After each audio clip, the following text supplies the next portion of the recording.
कि हमें अपनी ताकत 2027 में बनानी है। ये बात आपके कानों में हर समय गूंजनी चाहिए। मिशन 2027 पर भीम आर्मी चीफ और आजाद समाज पार्टी के राष्ट्रीय अध्यक्ष सांसद चंद्रशेखर आजाद जुट गए हैं।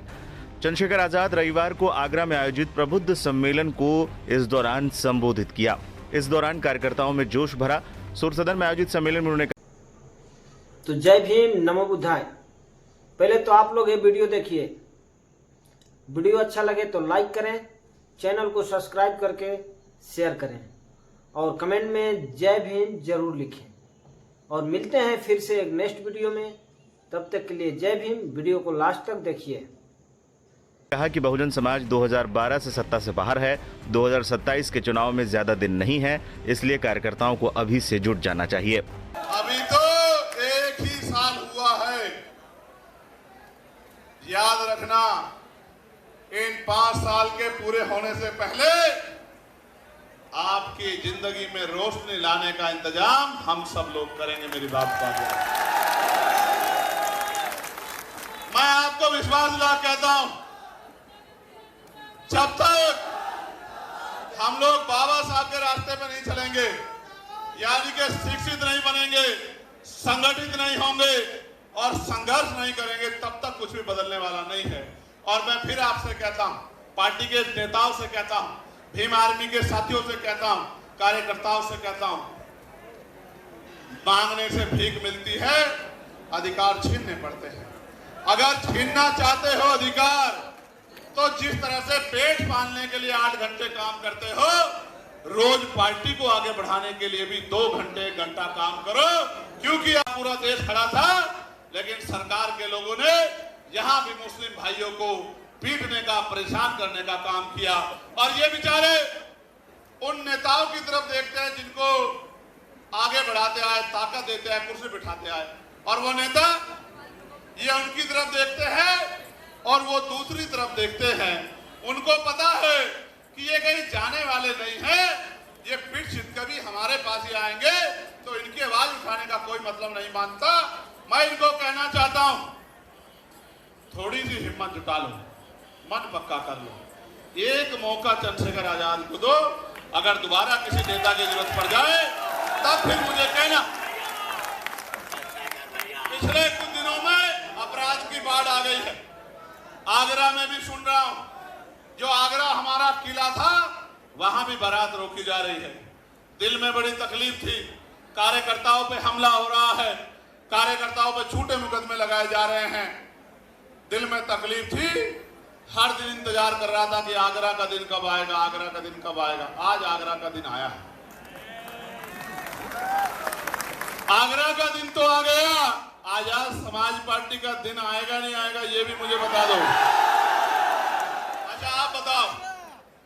और जो जमीनें हमें मिली थी, उन जमीनों को भी लूटने का काम ये सरकार कर रही है।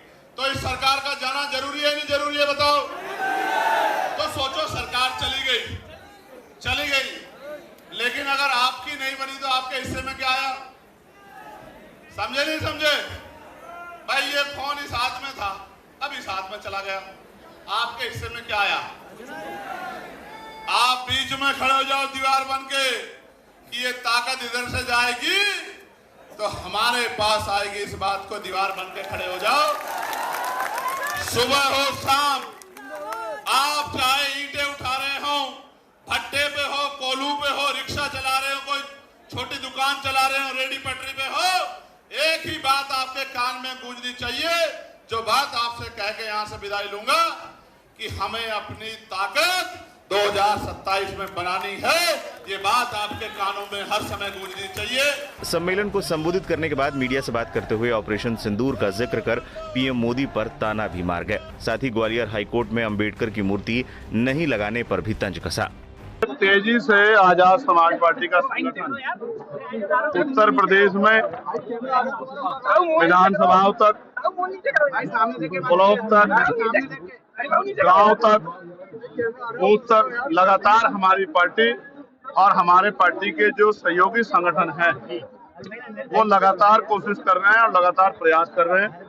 लगभग सभी विधानसभाओं में 70, 80% हमारा संगठन बन चुका है। अब उस संगठन को, क्योंकि त्रिस्तरीय पंचायत चुनाव आ रहे हैं, उसको और सक्रिय करके भाईचारा कमेटियां बना के प्रबुद्ध सम्मेलन के जरिए सत्ता की भूख, क्योंकि जिन पे पावर होती है उन्हीं का आत्मसम्मान भी सुरक्षित रहता है, उन्हीं को अवसर भी मिलते हैं।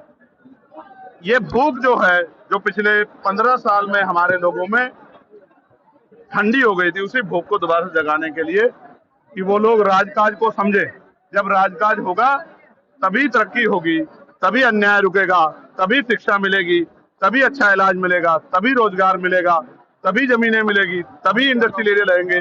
ये बात समझाने के लिए हम लोग हर मंडल समीक्षा कर रहे हैं। आज आगरा में ये समीक्षा हुई है। शाम के समय फिर एक बार पार्टी के वरिष्ठ नेता और क्षेत्र के बुद्धिजीवी लोगों के साथ, व्यापारियों के साथ एक चर्चा होगी। फिर कल अलीगढ़ हम लोग जाएंगे। इसी तरह से ये संघर्ष का कार्यक्रम चलता रहेगा। अगले शुक्रवार को हम लोग दूसरे मंडल की तरफ प्रस्थान करेंगे। सेना के जयकारे लगा के भारतीय जनता पार्टी लगातार, और जो प्रधानमंत्री है वो कह रहे हैं कि मेरे लोगों में सिंदूर बह रहा है, क्या कहना चाहिए? नहीं, ये पूर्ण रूप से पॉलिटिकल बयान है। उन्होंने जाके बॉर्डर पे लड़ाई नहीं लड़ी है। जितने जवान शहीद हुए, मैं उनके परिवारों के लिए संवेदना प्रकट करता हूं। और मैंने सरकार से मांग की थी कि उनको 1-1 करोड़ रुपए का मुआवजा मिलना चाहिए, प्लस जो जिनकी जान गई है, जो भारतीय नागरिक थे, उनको भी 1-1 करोड़ रुपए का मुआवजा मिलना चाहिए। मांग मैंने उठाई थी। तो मैं भारतीय सेना के जिंदाबाद के नारे इसलिए लगा रहा हूँ कि भारतीय सेना ही है जिसकी वजह से हम लोग चैन से पढ़ के घर में जी करनी चाहिए। लोकतंत्र है, सबको अपनी बात रखने का अधिकार है। हम कमजोर वर्गों का नारा जो बहुजन समाज के लिए है, SC, ST, OBC और माइनॉरिटी के लोगों के लिए है, जो पिछले 40-45 साल से हमारे महापुरुषों ने संघर्ष करके जो भाईचारे के बीज तैयार किए हैं, उन्हीं को मजबूत करने का काम हम लोग कर रहे हैं। मैं नारों पे नहीं जाता। नारे तो मोदी जी भी अच्छे लगाते हैं, नारे तो अन्य पार्टी भी अच्छा लगाती है, लेकिन क्या उसका फायदा जनता को मिलता है? तो नारों में कुछ नहीं रखा। कथनी और करनी में जिनके फर्क हैं, देश प्रदेश उनको भी जानता है कि उनको उन सरकारें में आने पे उन्होंने क्या क्या हस्र जो है कमजोर वर्गों किया है, लेकिन छिपाव नहीं।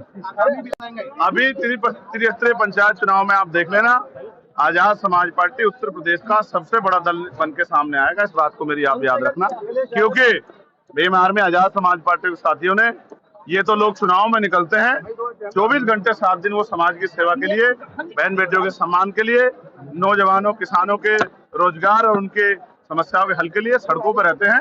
इसलिए जनता का विश्वास आजाद समाज पार्टी के साथ बढ़ रहा है। बाकी दलों को उन्होंने आजमा के देख लिया है, और अगर वो दल अच्छे होते तो उनकी सरकारें क्यों बदलती? आप सोचो, जिनकी सरकारें बदली हैं तो जनता ने तो बदला, इसलिए तो बदला कि उन्होंने अच्छा काम नहीं किया, तो उनको काहे को मौका देना? तो अब वो आजाद समाज पार्टी को मौका देंगे, और धीरे धीरे ये जनाधार बहुत तेजी से बढ़ रहा है। ग्वालियर हाई कोर्ट में जो मूर्ति नहीं लगी है, ये इस बात का प्रमाण है कि बाबा साहब अम्बेडकर जो संविधान निर्माता हैं, जो पहले जो कानून मंत्री थे, आज भी उनके विचारों से कितनी नफरत जो है यहाँ देश में है। ऐसे लोगों को अपनी कुंठित मानसिकता को बदलना चाहिए और समता समानता की बात करनी चाहिए। ये जनता देख रही है, ऐसे लोगों को जनता देख रही है, उनको चिन्हित कर रही है, उनकी पार्टियों को भी चिन्हित कर रही है, और आने वाले चुनाव में उनको सबक भी सिखाएंगे। गरीबों बहन बेटियों पर रेप हो रहा है, हत्या हो रही है, और सरकार के नेता और मुख्यमंत्री चैन से पढ़ के सो रहे हैं। इससे बड़ी नालायकी क्या होगी? अपने लोगों को मरने के लिए नहीं छोड़ा जाता, इसलिए SC, ST, OBC और मुस्लिम भाईचारा, सिख भाईचारा, जैन भाईचारा, ईसाई भाईचारा, सबको, इनको सबको साथ लेके चलने का काम आजाद समाज पार्टी करेगी।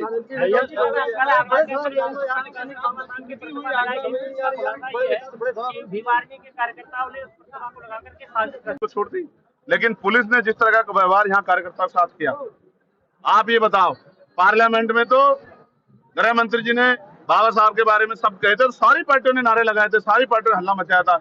इवन गृह मंत्री जी ने बाद में कहा कि हम तो उनका बड़ा सम्मान करते हैं, सारी पार्टियों ने कहा सम्मान करते हैं। यहाँ बाबा साहब के जो टैल लगी हुई थी, उस पर जिस तरह का अपमान किया गया, आगरा में वो ग्वालियर में जो अपमान किया गया, उस पर दल क्यों चुप है?